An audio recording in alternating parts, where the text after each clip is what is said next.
L'agenda visiblement chargé du chef de l'État aurait à coup sûr été à l'origine du report de consultation nationale. Le samedi 31 octobre, Félix-Antoine Tshisekedi a participé à la cérémonie des clôtures de la 5e session ordinaire et de la 3e session spéciale du Collège de hautes études stratégiques et de la défense. Le président de la République a personnellement remis ses mérites aux lauréats de la classe nommée président Ali Bongo et Denise Nyakero afin d'encourager la recherche scientifique au sein de l'armée.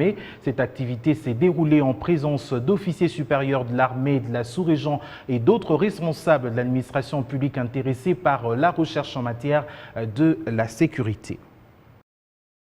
Pour la deuxième fois depuis son élévation à la magistrature suprême, le président de la République, Félix-Antoine Tshisekedi Tshilombo, est arrivé au Collège des hautes études des stratégies et des défenses. Ce samedi, le chef de l'État est venu présider la double cérémonie des clôtures de l'année académique 2019-2020 et de l'ouverture de l'année 2020-2021.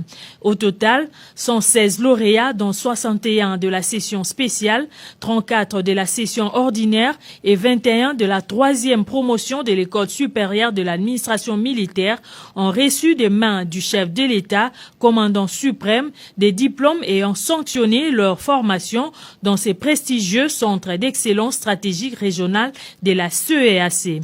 Bien avant, le commandant chef, le général Augustin Moubiaï, a tracé un bref historique de cette institution qui est le plus haut établissement militaire dans les domaines de sécurité et de défense en RDC. Fortement inspiré des modèles français, le CHEST bénéficie des formations données par des instructeurs français de l'Institut Thémis. Son directeur général a pris la parole pour relever le génie de ses lauréats. Thémis a essayé de transmettre le maximum de l'expertise très large dont l'Institut dispose afin d'accélérer votre marche en avant vers la pacification du pays et vers l'autonomie stratégique en matière de sécurité et de défense. De son côté, le chef d'état-major général de FARDC, le général d'armée Célestin Mbala, a salué l'attention particulière dont bénéficie l'armée de la part du chef de l'État, commandant suprême.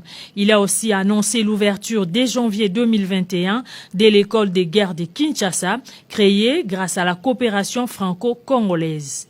Il convient de noter que des officiers supérieurs venus du Rwanda, du Burundi, du Congo-Brazzaville, de la Centrafrique, du Gabon et des Sao Tomé et Principe ont reçu cette formation de haut niveau.